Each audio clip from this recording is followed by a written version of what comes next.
Olá, pessoal, bom dia. Sextou finalmente, né? O final de uma semana de muito trabalho, de muita tribulação, né? Com a confusão dos infernos na área econômica, com a repercussão do que acontece lá fora, nos Estados Unidos, onde o Trump teve a sua pretensão de atuar como um imperador sobre as sobretaxas.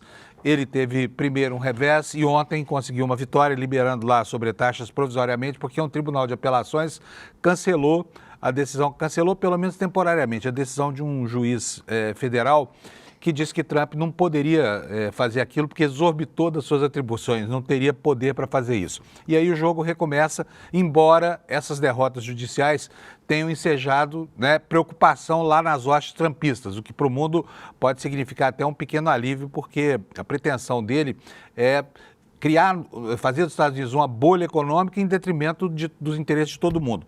Mas as pressões sobre o empresariado americano começam a chegar na forma de uma conta pesada de pagar, né?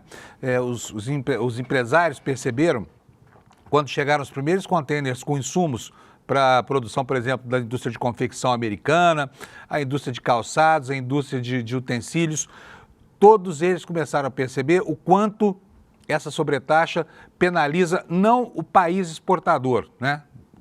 A China sendo o principal alvo, mas penaliza o empresário americano, porque é ele que tem que pagar a sobretaxa. Quando o contêiner chega ao porto para ser liberado, a Receita Federal americana manda a conta para quem fez a importação. Isso tem feito com que muitos empresários vislumbrem o futuro como um prognóstico nefasto, né, para a sua empresa. Não estão conseguindo preço para, enfim, ficar num patamar de competitividade que permita a manutenção dos negócios, né? Então, está por ser resolvida essa questão nos Estados Unidos, mas, por enquanto, o Trump pode voltar com as tarifas, elas foram descongeladas por um tribunal de apelação e a guerra continua lá nos bastidores, né?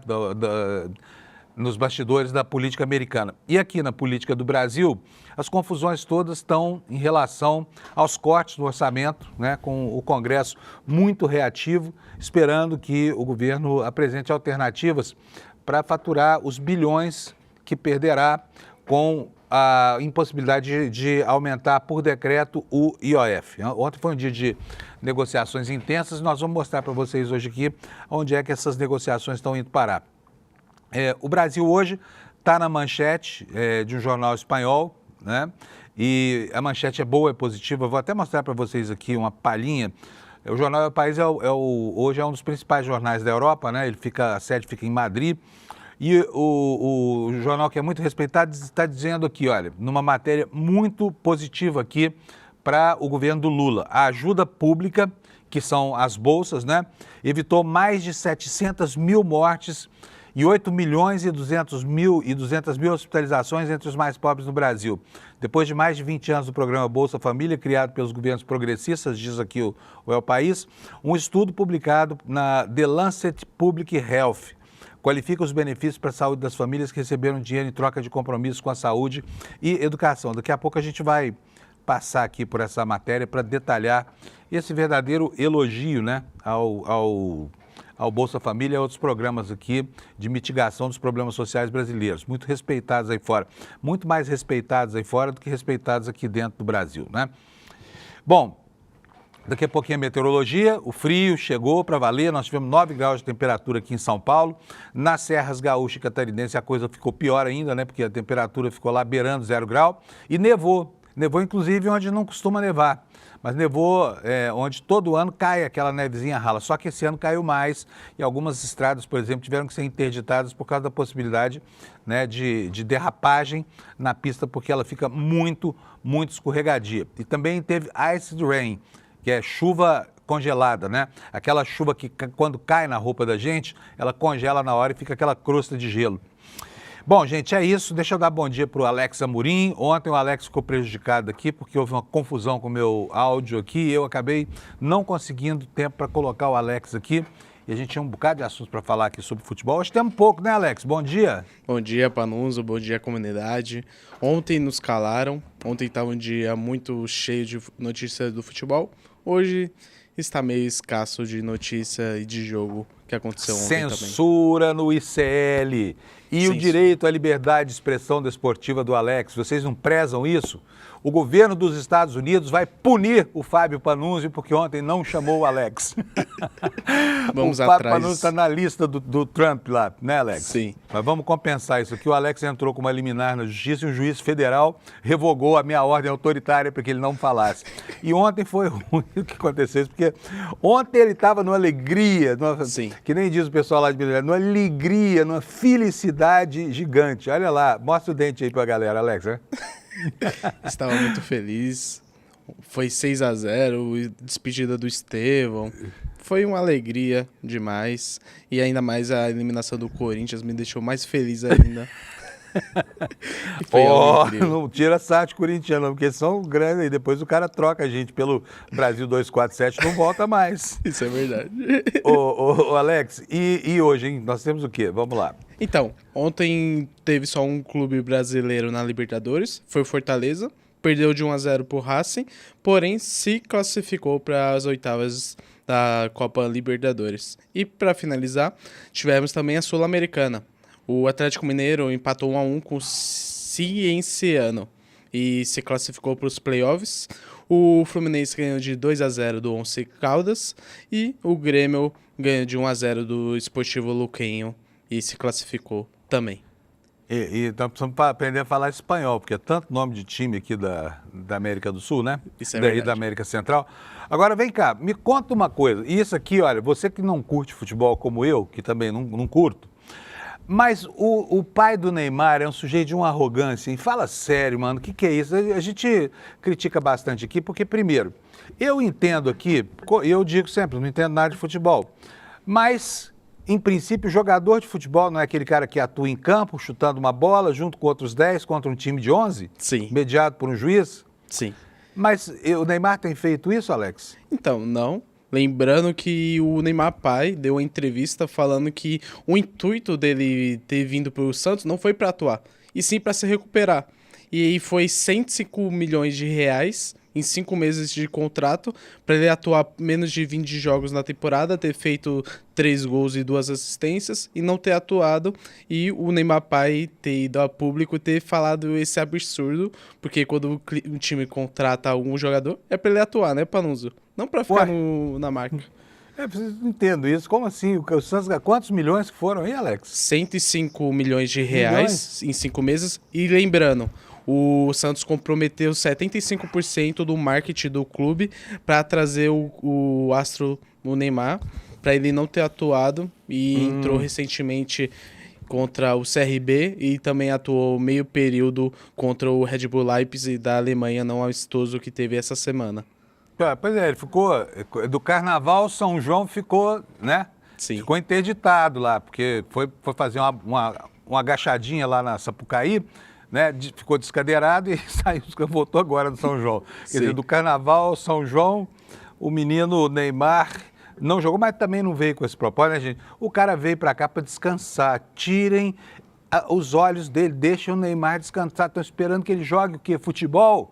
Sim. Sabe? Que absurdo. E aí lembrando, agora... E lembrando, Panuzzi, que o Santos quer renovar com o Neymar. Isso.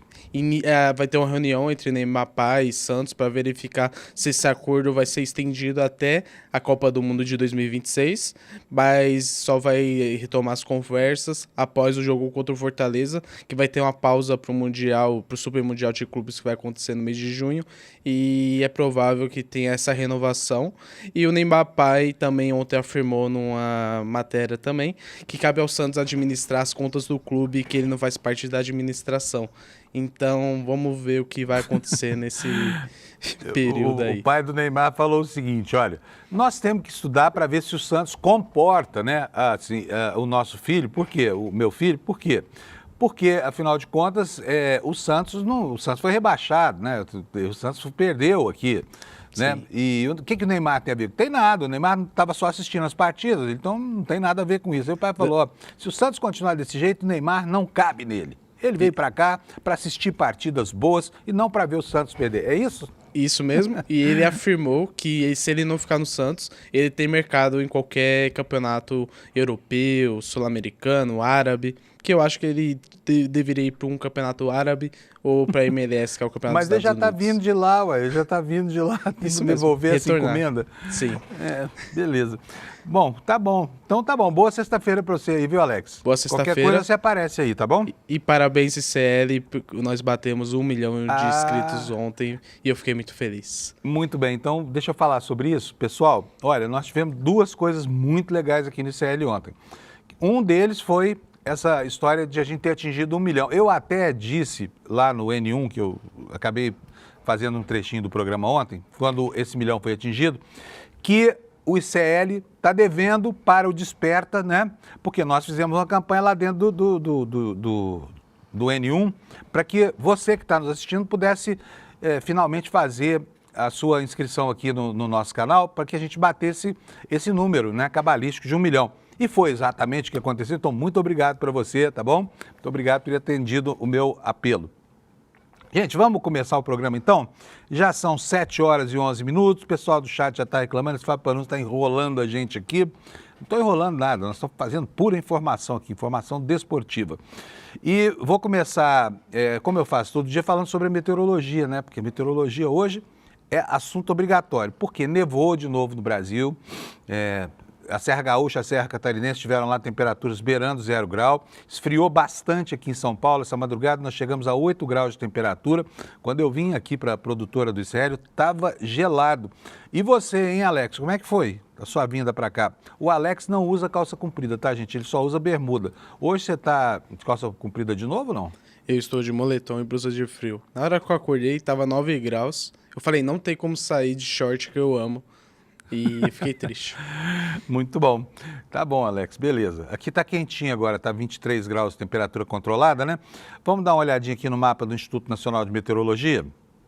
O que nós temos aí? Chuvas lá no Nortão, né? Do Amapá até o Acre. E no Acre, em parte do Amazonas, descendo essa mancha laranja aí na diagonal do mapa brasileiro.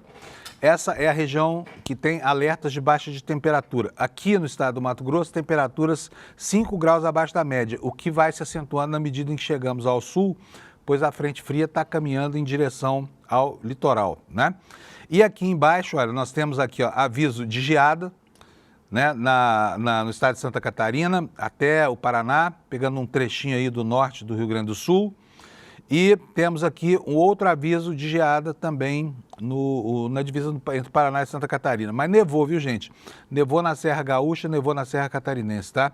Vamos ver como é que vão ficar as temperaturas agora? Olha só, o mapa do Instituto Nacional de Meteorologia, quando traz essa cor cinza aqui, ele está falando que tem frio, tá? Então, eu não vou dar mais as temperaturas de todos os estados, só onde isso é muito relevante, tá bom? Olha, lá em Cuiabá, vocês sabem que Cuiabá é um inferno de quente, né? É muito quente mesmo, eu já morei lá 6 meses, sei muito bem o que é isso. Chegamos a 16 graus, teve gente congelando na rua lá em Cuiabá com 16 graus, e a máxima para eles também é rigorosamente uma temperatura invernal, né? Nós não estamos ainda no inverno, mas a temperatura é invernal. Máxima de 25 em Cuiabá, então o pessoal lá está encapotadaço, né? E aqui em Rondônia, lá em Porto Velho, 20 graus de temperatura. Também tem gente usando cachecol na rua, né? E em Rio Branco, 17 graus. Gelado lá para eles, né? Hoje teremos muito frio, então, aqui em Porto Alegre, temperatura mínima de 6 graus. Em Florianópolis, mínima de 11. E em Curitiba, mínima de 3 graus. Os paranaenses vão passar um frio danado, né? Aqui em São Paulo, mínima de 10, mas nós já tivemos 9 aqui durante a madrugada, como eu falei.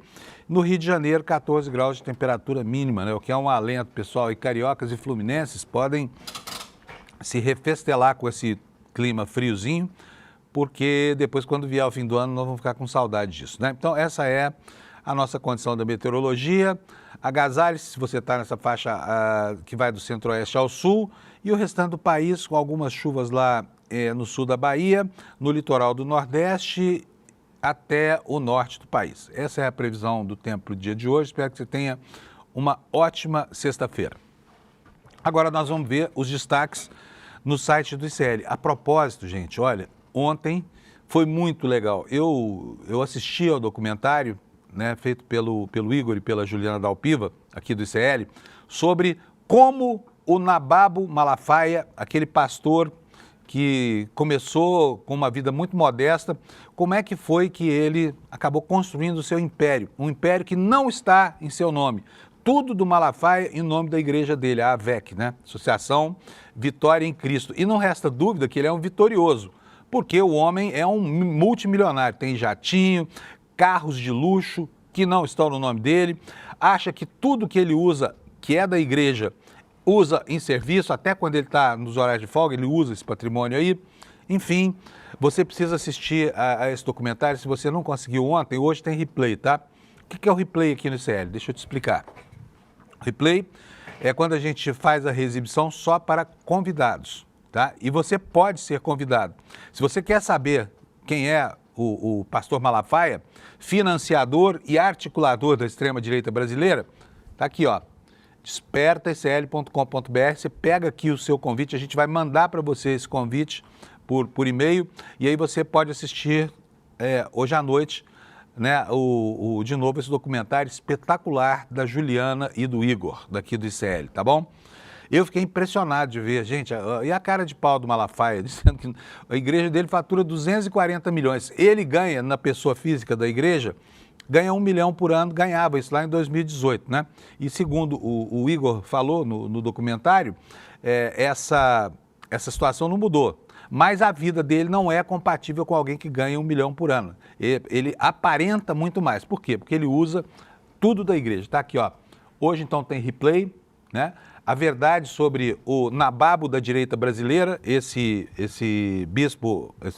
pastor Malafaia. E, repito, pegue seu convite aqui no despertaicl.com.br agora e assista, porque você vai adorar esse assunto levantado pela Juliana e pelo Igor, tá? E o Império Malafaia está aqui na manchete dos destaques hoje do ICL, não por acaso, né? Hoje um dia importante para a gente, porque foram 2 grandes vitórias ontem, tá? A vitória de ter conseguido alcançar no canal do ICL 1 milhão de pessoas inscritas e também a apresentação desse documentário histórico aqui, que foi muito bem produzido e muito bem editado, com informações muito sólidas e densas, tá? Olha, a manchete principal aqui, o governo vai fazer busca ativa para alcançar as vítimas de fraudes no INSS. Essa informação é informação que foi dada pela Agência Brasil, está aqui no site do ICL, porque ela diz o seguinte, olha, o governo federal vai fazer uma busca ativa para localizar e atender os aposentados e pensionistas do INSS que tiveram aquele desconto ladrão não autorizado por associações que não foram permitidas, né, pelos aposentados, e agora o INSS vai fazer uma busca ativa. O que é uma busca ativa? A ideia é viabilizar, além dos canais tradicionais, diz a matéria aqui da Agência Brasil, o atendimento mais próximo de domicílios localizados em áreas remotas, fazendo com que os serviços de acesso ao sistema previdenciário cheguem, inclusive, a pessoas com mobilidade reduzida. Numa entrevista concedida ontem ao programa Bom Dia, Ministro, da Empresa Brasil de Comunicação, o ministro da Previdência, Volney Queiroz, detalhou as etapas que serão adotadas no sentido de identificar as pessoas que se encontram nessa situação para depois atendê-las remotamente. Quer dizer, isso atingiu muita gente. Tem gente por aí que nem sabe que está sendo descontado, né? Porque são valores que às vezes são pequenininhos, mas a soma deles acaba dando um montante bilionário, né? Estima-se em 6 bilhões e 300 milhões e o governo já pediu o bloqueio de 2 bilhões e meio de reais dessas associações, porque esse dinheiro, ao menos uma parte dele, precisa ser recuperado, né, gente? 6 bilhões na mão de vigaristas aí que faziam descontos que não eram autorizados nem solicitados pelos aposentados. O que disse o ministro? Vamos fazer uma busca ativa. Essa medida já está sendo preparada. Será feito um passo seguinte, né? Aos primeiros contatos para identificar vítimas de descontos irregulares. De acordo com o ministro, o primeiro contato será feito pelo governo por canais oficiais e o não retorno de aposentados e pensionistas, quer dizer, se não houver resposta, isso vai indicar situações em que essa busca ativa será necessária. Então agora não será mais apenas o aposentado que foi roubado por essa quadrilha lá do INSS, que vai precisar apontar que os descontos foram feitos à revelia da sua vontade.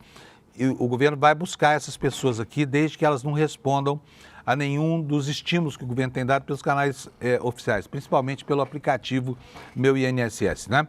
E aqui está escrito também que para atender essa gente, o INSS vai usar unidades flutuantes, né, nas regiões com grande concentração de ribeirinhos, do programa Preve Barco.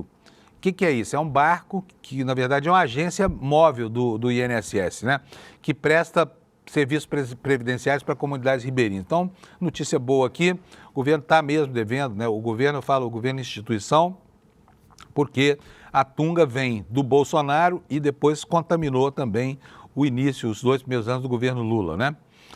Então é isso aí, boa notícia para nós. Outro destaque aqui no site do ICL, mostra um personagem que eu julgo uma das pessoas mais nefastas desse momento da nossa história.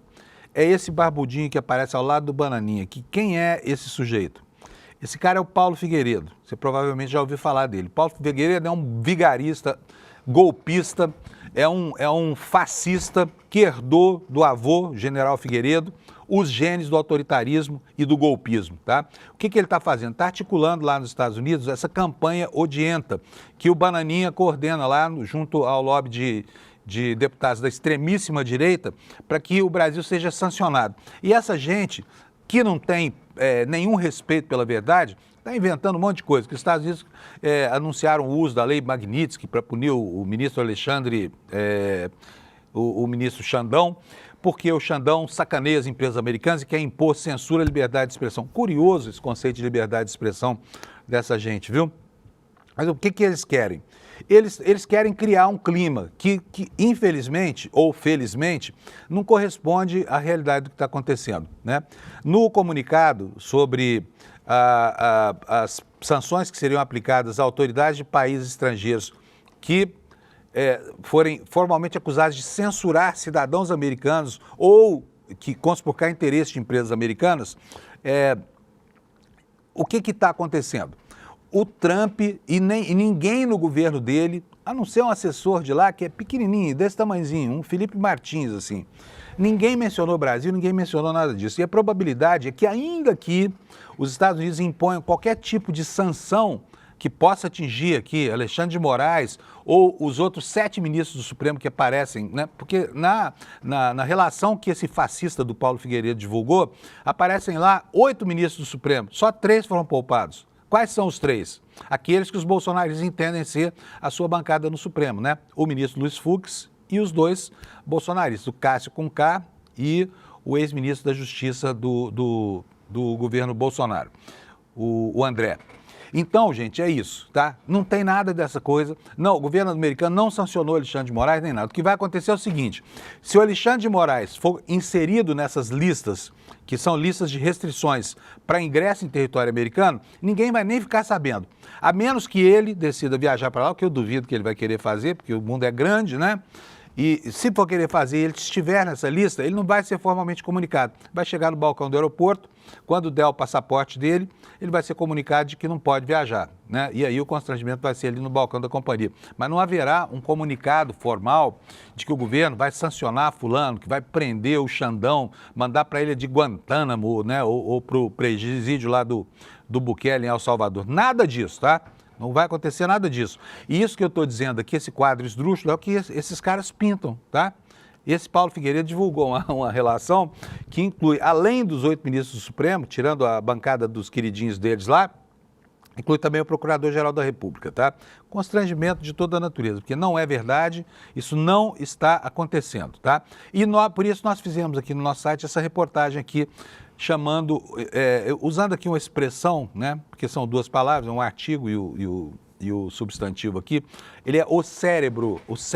Quem é que disse que o Paulo Figueiredo, esse vigarista que mora lá nos Estados Unidos, é cérebro de alguma coisa? Foi o Eduardo Bananinha, né? Que se autodenominou o coração dessa campanha fascista que eles vêm fazendo lá nos Estados Unidos. Vamos lá. A reportagem é da agência pública, tá? Assinada pela Alice Maciel, pela Maria Marta Bruno e pela Laura Scofield, 3 ótimas repórteres. Ela começa assim: eu abro a porta, eu sou o coração, mas você é o cérebro. Fala de quem? Little Banana, tá? Ele afirmou que o deputado federal licenciado Eduardo Bolsonaro ao influenciador Paulo Figueiredo. em vídeo publicado na última terça-feira, 27 de maio, no canal do Figueiredo no YouTube. A declaração se refere às articulações que ambos têm feito nos Estados Unidos para pressionar sanções contra as instituições brasileiras. E aí o Bananinha fala para ele, você, Paulo, você tem contribuído muito, né? Esses caras estão contribuindo apenas para depreciar, né, o sentido de patriotismo, mais nada, porque incitar essa campanha lá fora, pedindo intervenção de um país estrangeiro em assuntos que são absolutamente afetos à nossa soberania, é o demônio, não é não? Figueiredo atua nos Estados Unidos contra o Supremo, enquanto é alvo no Brasil do inquérito das fake news, além de ter sido denunciado pela PGR por tentativa de golpe, com pedido de prisão preventiva em aberto. Figueiredo, vem aqui para o Brasil, vem dar uma voltinha aqui. Você está devendo um monte de coisa para a Justiça do Rio de Janeiro, naquele seu empreendimento que você deixou arruinar. Eles iam construir, gente, uma Trump Tower lá na Barra da Tijuca, investimento ruinoso, deixou mais de 10 milhões de reais de prejuízo, muita gente lesada, e esse Paulo Figueiredo, devendo isso tudo, está lá nos Estados Unidos fazendo essa campanha. Quer dizer, ele não está lá só por isso, tá?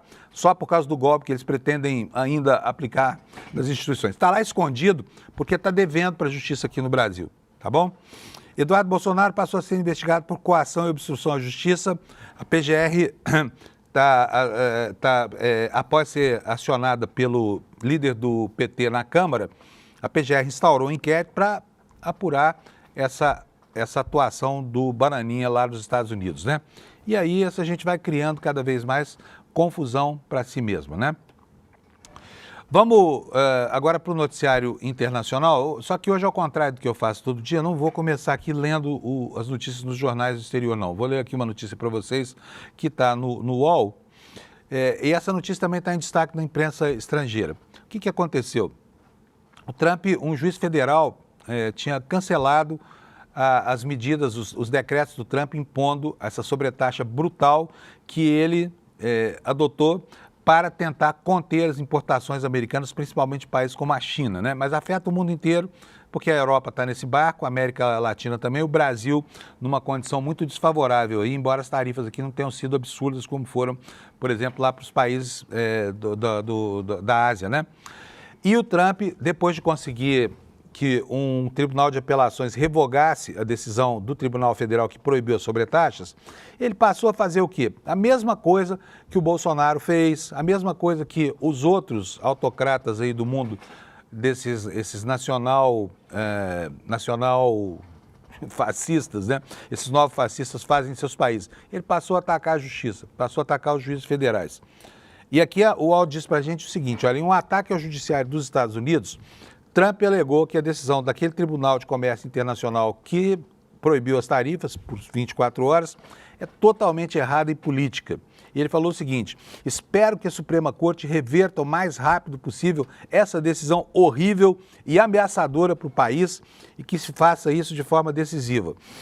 E ele disse que condicionar a liberação das tarifas aos outros países à aprovação do Congresso, que foi o que disseram 3 juízes desse tribunal comercial, tinha sido um erro. E disse o seguinte, se essa decisão prevalecer, isso destruirá completamente o poder do Executivo Federal e a presidência nunca mais será a mesma. Portanto, ele acha que os juízes estão abalando a estrutura de poder nos Estados Unidos. E aí, mais uma vez aqui a reportagem assinala que ele sugeriu que juízes que são de extrema esquerda, agindo em conluio com pessoas ruins, porque no mundo deles tudo é assim, o que não é deles é péssimo, né? Então, juízes de extrema esquerda que agem como pessoas, em conluio com pessoas muito ruins, estão agindo no sentido de destruir os Estados Unidos. Diz o seguinte, se essa decisão for mantida, nosso país perderá trilhões de dólares, dinheiro esse que será usado para fazer a América grande de novo.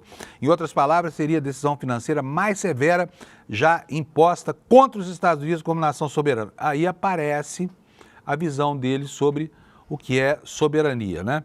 Então está aí a guerra declarada entre Trump e os juízes, o judiciário que está no alvo dos anocratas em todo o planeta. Aqui no Brasil também a gente tem visto a cruzada, né? Bom, o assunto está na capa dos jornais americanos também, vou mostrar para vocês aqui o Washington Post, tá? Que o uso da lei de emergência, que é um decreto de exceção que o Trump assinou, né, para promulgar tarifas, põe em risco a estratégia da guerra comercial. Por quê? Porque agora a Suprema Corte vai decidir se o Trump tem ou não tem poder de arbitrar, de impor essas tarifas aqui, a revelia do Congresso americano, tá? Olha aqui, ó, outra matéria sobre essa tensa relação entre Trump e o Poder Judiciário. A Suprema Corte caminha na corda bamba quando confronta os movimentos de poder de Trump. Os juízes parecem estar tentando evitar um conflito direto com o governo Trump e, ao mesmo tempo, bloquear certas ações presidenciais. Mas o que eu quero mesmo mostrar para vocês é isso que você está vendo aqui na manchetinha aí, olha. Um relatório do MAHA. O que é o MAHA? Make America Healthy Again. Vamos fazer da América um país saudável novamente, tá? É o MAHA, é um braço lá do movimento do MAGA, né? Que é o Make America Great Again. O pessoal aqui no Brasil fala que o lema correto é Make America Garbage Again. Faça da América um lixo de novo. Mas esse relatório do MAHA, do Make America Healthy Again, foi um relatório tão falso quanto uma nota de $3, tá? É uma curiosidade isso aqui. Foram usar a inteligência artificial para produzir um relatório importante para o governo, só que vocês sabem que o ChatGPT e as outras inteligências artificiais são meio burrinhos, né? E eles inventam um monte de coisa quando eles não têm o que falar. E algum espertalhão desse MAHA, Make America Healthy Again, usou o ChatGPT para fazer um relatório, inventou um monte de fontes, um monte de mentiras aqui, citou textos que não existem, autores que nunca escreveram uma linha porque nem sequer chegaram a nascer, né? Então é isso. Não, mas eu estou na matéria errada aqui, eu preciso voltar para trás aqui para que você veja aqui essa história do MAHA. Vou abrir aqui numa nova guia aqui, porque assim a gente consegue ler para vocês. Olha que vergonha. Outro dia aconteceu aqui no Brasil, no Poder Judiciário, né? Um advogado apresentou um arrazoado a um juiz numa contestação de uma ação e esse arrazoado foi produzido por inteligência artificial. Então, toda a jurisprudência que estava lá simplesmente não existiu, né? E aconteceu agora a mesma coisa lá nos Estados Unidos, mas não no plano judicial, no plano administrativo. Está aqui a manchete para vocês. Olha, relatório MAHA da Casa Branca pode ter distorcido a ciência ao usar a inteligência artificial. O relatório produzido por um descendente de um homem grande na história, né, do Kennedy, o Robert Kennedy, tinha como objetivo abordar as razões do declínio da expectativa de vida dos americanos.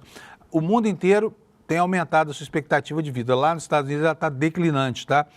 Mais um sinal do declínio do império, né? E aí fizeram esse relatório lá e o relatório cheio de incorreções. Olha só, algumas das citações que sustentam a ciência no abrangente relatório MAHA da Casa Branca parecem ter sido gerados usando inteligência artificial. O jornal é muito cauteloso quando fala que parece. Na verdade, eles se acercaram da certeza de que essa coisa realmente aconteceu. E isso resultou em inúmeras referências científicas confusas, estudos inventados, diz o Washington Post, e especialistas em inteligência artificial foi que detectaram esse problema. Olha só. De 522 notas de rodapé sobre pesquisas científicas em uma versão desse relatório, pelo menos 37 aparecem várias vezes, ou seja, são referências repetidas. Outras citações incluem autor errado e vários estudos citados pelo extenso relatório de saúde simplesmente não existem. Um fato relatado pela primeira vez pelo site de notícias online Notos na manhã de quinta-feira, porque foi aí que foi detectada essa fraude. Algumas referências incluem uma expressão, OAI Site. OAI Site, o que é isso? É um marcador, é como quando um cientista faz referência a um texto escrito por outro autor, ele fala APUD, né? E esse OAI Site é um marcador das inteligências artificiais para caracterizar que aquela citação foi feita por uma inteligência artificial. Então tem várias dessas referências no documento, uma pena é que elas fazem citações que não existem, né? E a matéria do Washington Post fala o seguinte, ó, uma característica comum aos chatbots de IAs, como o ChatGPT, é que o conteúdo repetitivo incomum, que não parece humano ou é impreciso, bem como a tendência de alucinar estudos ou respostas que parecem fazer sentido, só que não são reais. Tecnologia IA, diz aqui o jornal, pode ser usada legitimamente para analisar rapidamente a pesquisa em uma área. E aí eles falam sobre a ocorrência desses OA sites, né, que são essas citações aí, que nem sequer foram extirpadas do texto, né? Bom, Vamos seguir aqui com o noticiário. Tem uma situação horrível no Washington Post também sobre uma criança mexicana. Uma criança mexicana que está sofrendo muito porque ela chegou aos Estados Unidos com uma autorização para lá permanecer, porque estava em tratamento médico. É uma criança que tem um problema dificílimo de cuidar, que chama intestino encurtado. Então ela não absorve a quantidade de nutrientes que o corpo precisa para viver. Essa menininha que está aqui, olha, com a mãe dela, né, nessa foto, ela se chama, a mãe se chama Daisy Vargas, né? E a menininha tem 4 anos e recebia num hospital de Los Angeles esse tratamento. O que diz a matéria aqui? Olha, a filha de 4 anos de Daisy dorme presa a um sistema especial de alimentação endovenosa, intravenosa, uma máquina que vai injetando nutrientes nas veias dela, né, enquanto ela dorme. 4 vezes por dia ela instala um segundo sistema de alimentação que fornece outros nutrientes adicionais. E assim a menina tem conseguido sobreviver. Só que no mês passado, o Departamento de Segurança Interna revogou a liberdade condicional humanitária, chama esse o termo de aceitação dessa família nos Estados Unidos. E aí veio lá a porca imigração do Trump e proibiu essa família de permanecer lá, né? E o que aconteceu? A menina está em tratamento, ela morre se voltar para o México, porque lá ela não tem acesso a esse tipo de cuidado. E a família recebeu uma cartinha que foi uma citação dessa polícia fascista do Trump lá, que fica perseguindo imigrantes, inclusive os que estão lá legalmente. E o que dizia a mensagem que eles receberam? É hora de vocês deixarem os Estados Unidos, né? E aí ela perderia o acesso a esse hospital e ao tratamento. Essa decisão da polícia lá de imigração do Trump de expulsar essa família foi noticiada primeiro no Los Angeles Times e acabou provocando uma onda de indignação nacional. E aí os democratas que andam tão quietos, a gente pouco ouve falar desse partido, né, que é a oposição americana, 38 membros do Partido Democrata, 38 deputados, incluindo deputados e senadores. Eles assinaram uma carta, mandaram essa carta para o governo, para o DHS lá, que é o departamento que cuida do caso dessa menina, pedindo para revogarem essa decisão cruel, né? A família entrou legalmente nos Estados Unidos em 23, num agendamento feito por um aplicativo durante o governo Biden, e aí foram mãe, pai e filho, né? Ficaram abrigados temporariamente nos Estados Unidos por motivos humanitários urgentes, né? E essa menina, aqui está ela, olha, pequenininha, olha o estado de subnutrição com que ela chegou lá, né? Bom, o que diz aqui a reportagem? Essa menina é um exemplo clássico de pessoa que a liberdade condicional humanitária foi criada para ajudar, né? Só que, nesse caso, o governo reconheceu que a família tinha necessidades urgentes, condição que não reconhece mais, ou pelo menos que não justifica mais aos olhos do governo americano a permanência dessa família lá. Então está aqui feito o registro de uma situação desumana que está apavorando até mesmo a opinião pública americana, que não costuma se sensibilizar com essa coisa toda. Ao mesmo tempo, a política de perseguição a imigrantes está provocando efeitos no Brasil. Tem uma matéria aqui no site do UOL hoje falando sobre o caso de um dos moradores lá de Governador Valadares, que é uma das principais cidades provedoras de mão de obra escrava lá para o primeiro mundo, né? Trabalhadores humildes que saem de lá para tentar ter uma vida mais digna nos Estados Unidos e acabaram voltando. Esse rapaz que está aqui na foto, ele se chama João Vitor, trabalhava como motoboy no Rio de Janeiro. O que ele fez? Vendeu a moto, vendeu as coisas que tinha e se mandou para os Estados Unidos para tentar viver melhor lá. E o que aconteceu? Ele parou, foi barrado pela imigração, foi preso e deportado para cá. E essa reportagem conta a história desse sujeito. Fala o seguinte: João Vitor Batista Alves, 26, natural lá de Governador Valadares, deixou emprego no Rio de Janeiro para tentar encontrar a família nos Estados Unidos. Só que foi pego na fronteira e acabou sendo deportado. E aí, de volta a Governador Valadares, um dos centros exportadores de mão de obra para os Estados Unidos, ele acabou contraindo mais dívidas. Para quê? Para conseguir voltar a trabalhar. Hoje trabalha como motorista de aplicativo. Ele diz o seguinte: tinha esperança que daria certo, fui confiante. Voltei para Governador Valadares cheio de dívidas e com os juros elas foram se acumulando. Fiquei numa posição bem delicada.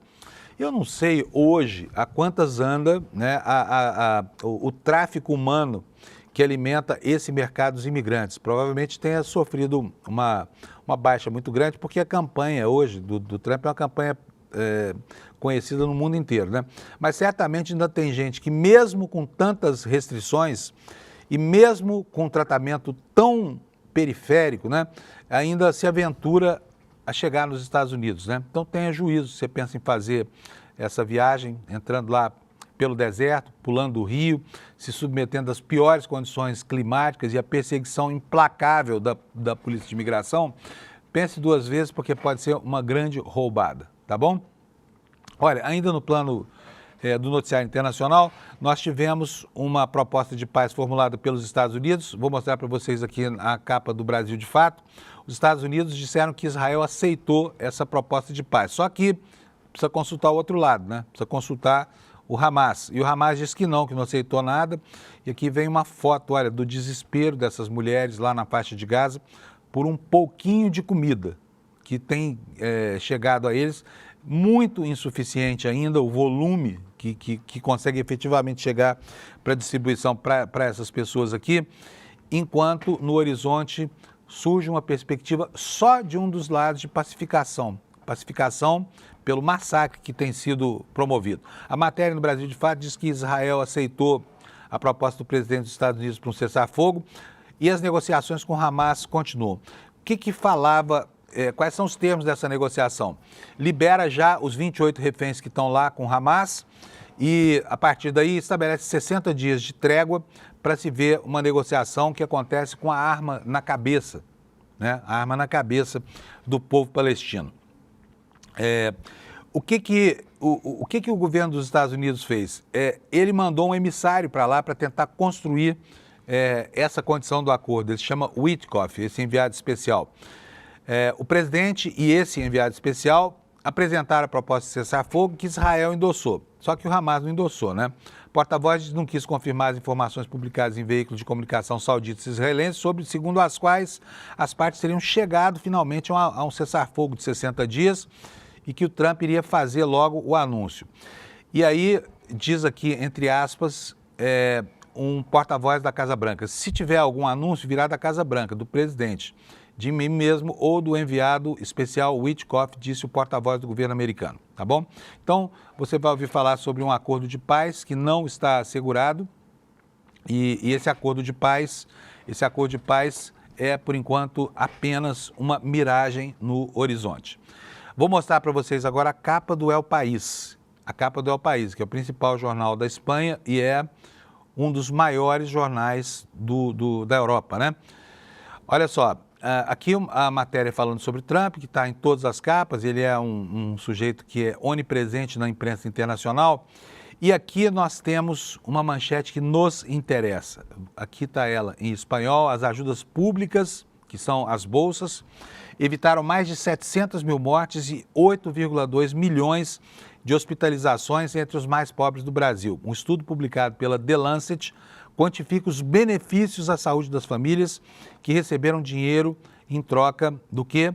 De saúde e educação, de matricular as crianças na escola, né? E de ter a carteira de vacinação atualizada. Vamos ver um trechinho dessa reportagem, porque essa aqui nos interessa bastante. A ajuda pública evitou, então, 700 mil mortes, 8,2 milhões de hospitalizações. E a matéria nos diz o seguinte: vamos aqui para o texto principal. Um dos primeiros e maiores programas de transferência condicional de renda para famílias mais pobres provou não apenas ter benefícios sociais e econômicos, mas também ser uma verdadeira tábua de salvação. É assim que descreve o El País as bolsas brasileiras. Um estudo publicado ontem na revista The Lancet Public Health mostrou que após 20 anos, o programa Bolsa Família, criado pelo ex-presidente Fernando Henrique Cardoso, expandido por Lula, evitou mais de 713 mil mortes, quase 8 milhões e 200 mil hospitalizações de pessoas vulneráveis entre 2004 e 2019, durante 15 anos, né, que esse estudo abarcou. Os efeitos foram mais perceptíveis em crianças menores de 5 anos. A taxa de mortalidade caiu de 33%, que é absurdo, né? Isso já no século XXI. De cada 3 crianças que nasciam, uma morria no Brasil. E também entre aquelas pessoas com mais de 70 anos, cujas hospitalizações diminuíram 48%. No Brasil, com 211 milhões de habitantes, 59 milhões de pessoas vivem abaixo da linha da pobreza e 9 milhões e meio na extrema pobreza, segundo o IBGE. O Bolsa Família atende famílias que vivem na pobreza, em troca pede que elas cumpram certas responsabilidades de saúde e de educação. Por exemplo, famílias beneficiárias com crianças menores de 7 anos são obrigadas a cumprir o calendário de vacinação e de exames de saúde. E se houver gestantes, elas devem comparecer para o pré-natal. Então está aqui uma menção elogiosa, ressaltando um fato muito importante, né, uma grande conquista deste século, uma conquista que, como o jornal coloca, começa lá timidamente no governo Fernando Henrique, depois é endossada pelos governos petistas e acaba ganhando musculatura, né, para atender essa gente desvalida. E olha que beleza esse estudo da The Lancet que está aqui nas páginas do Bolsa Família, né? 700 mil mortes evitadas. 8 milhões de hospitalizações evitadas. Muito bacana, tá? Vamos falar sobre política agora, são 7h46, nós temos ainda algum tempo aqui para discorrer sobre os assuntos que nos aborrecem todo santo dia aqui no Brasil. E eu começo falando sobre a anistia. Nós tivemos aí, durante os últimos meses, a tentativa desesperada da extrema-direita brasileira de criar uma condição para que houvesse anistia ao Bolsonaro. A justificativa apresentada, você já conhece, se fala, não, os bagrinhos, coitados, as mulheres lá, Débora do Batom, não sabiam nem o que estavam fazendo lá em Brasília, não se pode prender essa gente por 17, por 15, por 18 anos, afinal de contas a bagunça que eles fizeram foi só um badernaço, não foi um golpe de Estado, é o cerne da argumentação. E aí veio o Davi Alcolumbre, um mês atrás, e falou, olha, vamos fazer o seguinte, anistia não dá, mas dá para reduzir pena, tá? E essa proposta parecia ter ganhado corpo, musculatura, e parecia que o jogo ia se definir por aí. Só que hoje o quadro é bem diferente, né? Com o avançar das oitivas lá no Supremo Tribunal Federal, com o início e a instalação das ações penais e o início do processo de julgamento, isso acabou esfriando. E o fato foi anotado pelo jornal Folha de São Paulo, que está aí hoje com essa manchete.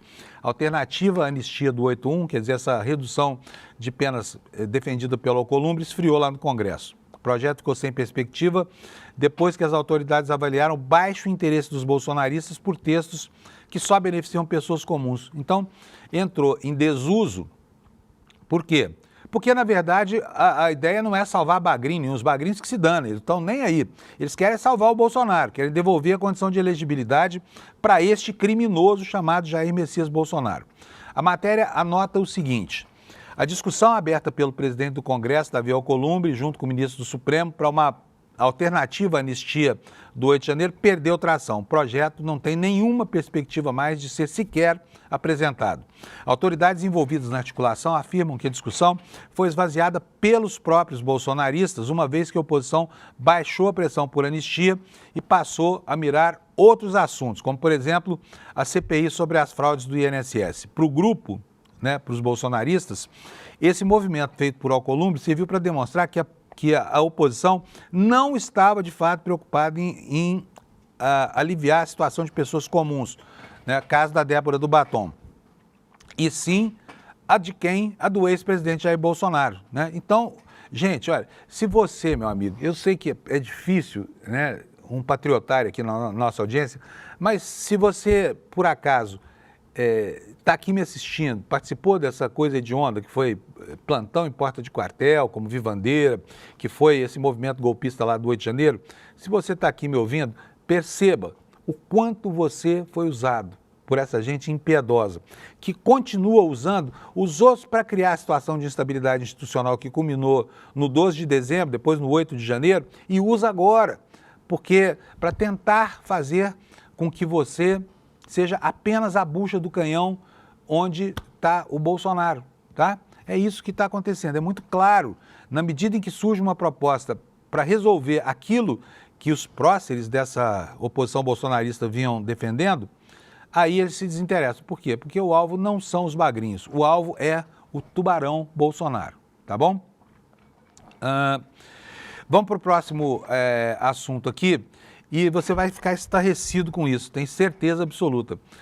a gente está vendo a dificuldade do Brasil em lidar com os efeitos perniciosos dessa jogatina, desse cassino eletrônico, em que o país se transformou depois que o governo começou a autorizar os jogos no Brasil, né? Casas de aposta eletrônica, o país que durante durante quase um século não teve cassinos, só teve cassinos clandestinos, hoje é um grande cassino, né, na internet com essas empresas de bet. Agora, você sabia que o estado de Sergipe queria entrar para esse negócio também?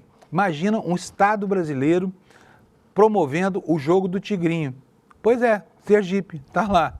Uma ideia tão infeliz que acabou sendo arquivada, tá? Mas estavam lá fazendo uma loteria estatal com o jogo do Tigrinho, um cassino estatal, tá?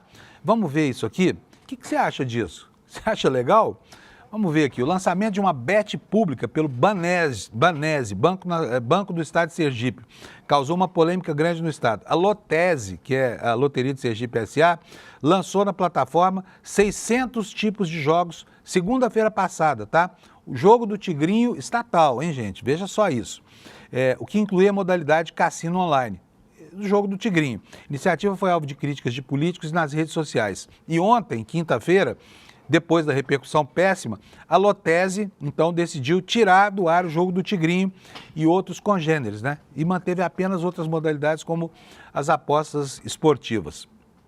Aqui, abre aspas para uma declaração do presidente do Banese.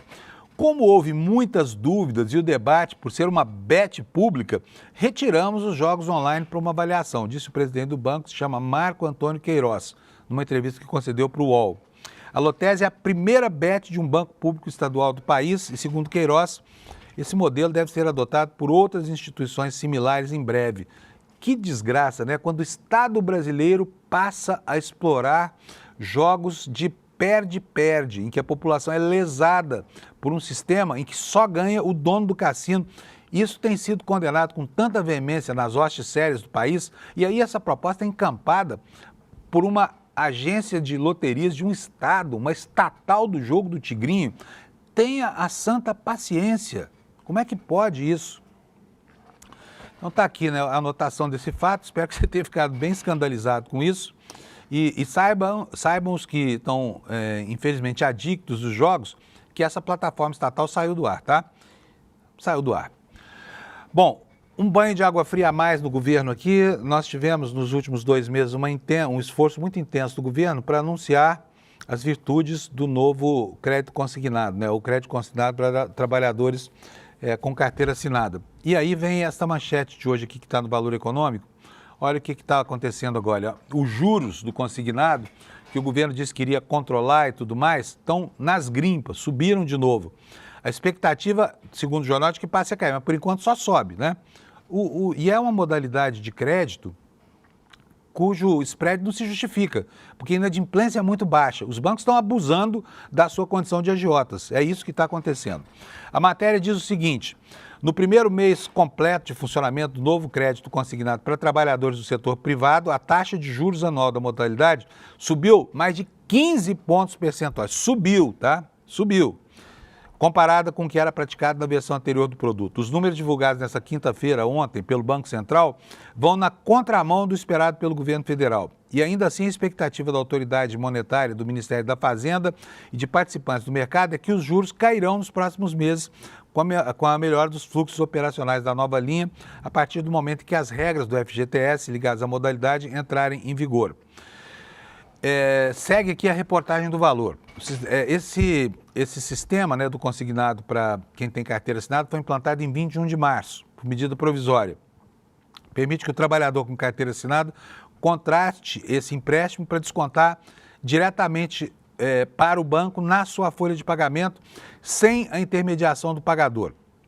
A ideia do governo é que o empregado troque uma dívida mais antiga com juros maiores, né, por uma dívida com juros menores. Só que a coisa deu errado, tá? Já foram concedidos, olha, quase 13 bilhões de reais em empréstimos para 2 milhões e 300 mil trabalhadores. O valor médio do contrato é de 5.471 com prazo de 17 meses. E conforme divulgado nesta quinta-feira pelo Banco Central, os juros do consignado privado passaram, olha só, gente, é um absurdo, fala sério, passaram de 44, já era estratosférico isso aqui, fala sério. Você toma R$1.000 emprestado, tem que devolver 1.440 no fim do ano, né? É muito dinheiro. E agora, os juros, isso foi no começo, tá? Agora está em 59,1%. Foi o que foi cobrado entre março e abril. Quer dizer, os bancos contrariaram a expectativa inicial e contrariaram as suas próprias previsões de que, ao regulamentar esse tipo de empréstimo, isso reduziria o endividamento da população. E não é o que está acontecendo, está aumentando o endividamento. 60% ao ano, tá? Juros de cheque especial. Não pegue esses empréstimos, deixe o banco morrer com esse dinheiro de agiota nas mãos, tá? Outro assunto ainda que diz respeito aqui à economia, agora sobre os problemas, né, que o ministro Haddad vem enfrentando com o Congresso Nacional, enfim, com o terceiro recuo consecutivo aí que aconteceu nessa tentativa de aumentar a cobrança do IOF por decreto. E aí agora o governo está na iminência de publicar aquele decreto dos cortes, já não mais do aumento da receita, né? E como é que esses cortes vão ser processados? Está aqui na manchete do G1, 24 bilhões vão ser perdidos, vão ser retirados dos ministérios, vão ser congelados dos ministérios, mas os deputados vão ter que dar um quinhão, né? 7 bilhões de reais em emendas parlamentares. Será que eles estão gostando disso? Aqui a reportagem nos diz que o governo federal vai publicar hoje, sexta-feira, decreto bloqueando esses 31 bilhões, promessa da semana passada. O corte, então, atinge 7 bilhões em emendas parlamentares e 24 bilhões em despesas do Ministério. Esse bloqueio já havia sido anunciado na semana passada. No decreto vão ser detalhadas as áreas afetadas, que são as seguintes. Olha, 10 bilhões serão bloqueados, ou seja, os valores que poderão ser liberados se houver uma redução comprovada de despesas no relatório bimestral de avaliação orçamentária, o que não vai acontecer, né? E 20 bilhões serão contingenciados, podendo ser revertidos caso a arrecadação melhore ao longo do ano. Então, hoje vai ser apresentado esse decreto aí, e o governo caminhando contra o tempo para tentar inventar uma alternativa, né? O Hugo Mota continua se mexendo, e mais uma vez aqui eu vou me valer do G1 para mostrar como é que está sendo feito aí em várias áreas esse movimento aí para fazer com que o país não quebre, que é o que vai acontecer se o problema orçamentário não for resolvido. Está aqui a manchete: contra a alta do IOF, o Mota criou um grupo para a reforma administrativa e defendeu mais medidas de corte de gastos. Quer dizer, tem que tirar do populacho, né, das ações que beneficiam a população mais vulnerável e de programas de investimento que poderiam melhorar a infraestrutura brasileira, melhorando inclusive a condição de competitividade para a nossa produção nacional. O presidente da Câmara afirmou que é preciso buscar um Estado eficiente e evitar o aumento de impostos. E mais cedo, ele já havia criticado ontem, né, as medidas do governo para elevar a arrecadação e defendeu aqui medidas alternativas. Quais seriam essas medidas alternativas? Seriam, entre outras, por exemplo, a tributação das bets, às quais a gente se referiu agora, né? E existe agora um grupo de trabalho trabalhando dentro dessa perspectiva, né, para apresentar propostas em até 45 dias, um mês e meio, que passam voando, para tornar a máquina do Estado mais eficiente e cortar gastos. Deixa eu dar uma sugestão, Hugo Mota. Contrata o Elon Musk, que está desempregado. Ele agora está tendo que dar expediente lá na Tesla e ver o que ele fez lá nos Estados Unidos. É isso que vocês querem? Porque é isso que parece que querem, né? Demitam, cortem programas sociais, tirem os pobres do orçamento. E ninguém fala em reduzir juros. O Copom, do Galípolo, essa sumidade, esse gênio incensado pelo presidente Lula, que é igualzinho ao Roberto Campos Neto, defendendo aí que a economia tem que ser refreada, o crescimento não pode continuar e garantindo que nós teremos essa taxa esdrúxula de juros, né, a taxa de 20 anos atrás, até o momento em que essas sumidades do Banco Central acharem que já encheram as burras da banca privada de dinheiro, né? Então é isso o noticiário de hoje. Quero lembrar vocês uma vezinha mais que nós teremos aqui o replay hoje do sensacional documentário produzido pelo Igor e pela Juliana. Está aqui, Império Malafaia. Eu assisti tudo ontem à noite, depois teve um debate muito legal com os dois autores das reportagens, né, que são colegas que nos enchem de orgulho aqui, porque produziram um material excelente para desenhar o perfil do Malafaia. Malafaia ficou irritadíssimo com isso. Malafaia, espero que você tenha gostado do programa de ontem, porque é uma apuração muito rigorosa. Foi, mais uma vez, um exemplo de reportagem corajosa e muito bem conduzida por essa duplinha aqui, ó, Igor Melo e Juliana Dalpiva. Hoje, então, tem replay. Para assistir, pegue o seu ingresso aqui, despertaicl.com.br, e não deixe de fazer isso. Hoje é sexta-feira, se não tiver nada que fazer, você que não conseguiu ontem assistir ao documentário, assista, tá? E veja quem é esse sujeito aqui que vive como um nababo, embora tenha na sua pessoa física um patrimônio que a gente pode dizer que é pífio. Poucos imóveis, modesto, tá?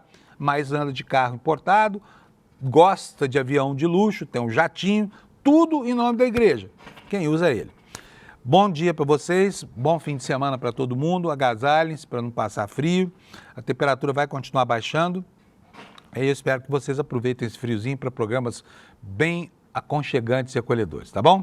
Segunda-feira a gente se encontra aqui às 7 da manhã. Tchau, obrigado pela audiência e bom fim de semana para você. Don't waste my time. Na loja Sou ICL você encontra camisetas, canecas, mochilas e bonés que carregam ideias.